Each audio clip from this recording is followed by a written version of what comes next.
Je vous remercie. Je vous propose de passer la parole à notre collègue Thierry Michels. Merci.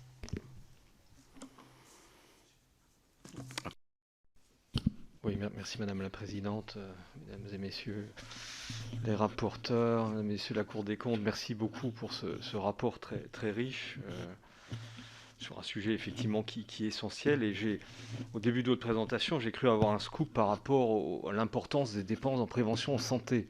En fait, si on ramène ces dépenses en prévention de santé, ça n'est que 5%, enfin, en comptant large, des dépenses de santé dans d'autres pays. Apparemment, on est effectivement assez similaire dans les autres pays du monde. Peut-être reprenons un peu les éléments de vos propositions que vous formulez. Moi, quelque chose qui m'a frappé, peut-être Madame a un peu complété, je pense que ce qui est frappant, c'est l'absence d'objectifs clairement posés.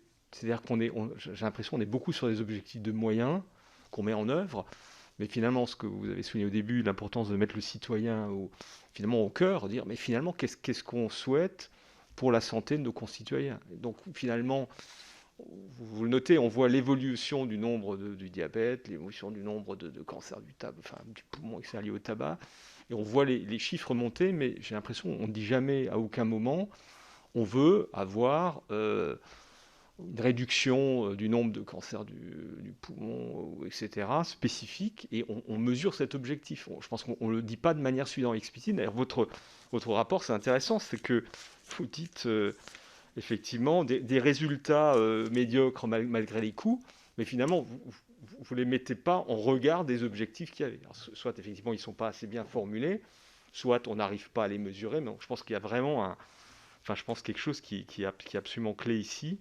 Et ça m'intéressait de savoir si dans les autres pays que vous avez pu observer, comment est-ce qu'ils procèdent? Est-ce qu'ils procèdent de manière différente, nous? Qu'est-ce qu'on pourrait apprendre de leur part? Ensuite, je pense que vous insistez aussi sur la nécessité effectivement de la proposition locale de la politique de santé, puisqu'on voit bien que les choses ne sont pas les mêmes. Bah oui, dans le Grand Est, en Alsace, où effectivement le diabète est beaucoup plus prévalent que dans d'autres régions. Et la question que je vais vous poser, c'est comment, effectivement, bien sûr, il faut avoir cette politique nationale, mais comment on s'assure de la décliner au niveau départemental de la performance, parce qu'on voit que dans d'autres politiques sociales, je pense au soutien à l'autonomie de nos aînés, politique du handicap, on voit les disparités territoriales qui sont gérées, alors que ce sont bien les départements qui ont la main et qui devraient effectivement pouvoir travailler sur les besoins spécifiques de la population.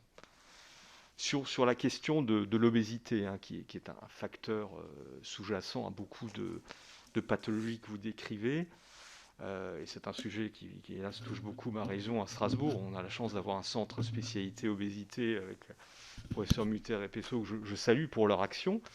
Et ce qui est intéressant quand on discute avec eux, ils disent finalement, nous, on a beaucoup de mal parce que l'obésité, c'est pas une maladie. C'est pas une maladie, c'est une condition.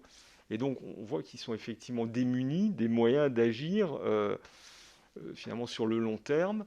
Et donc, comment changer cela? Enfin, je terminerai sur la question du dépistage, notamment cancer du sein. Effectivement, les chiffres que vous donnez, 50%, enfin, c'est des chiffres, c'est dramatique en fait. Hein. Alors que toutes les études montrent que effectivement le dépistage est vraiment un levier considérable.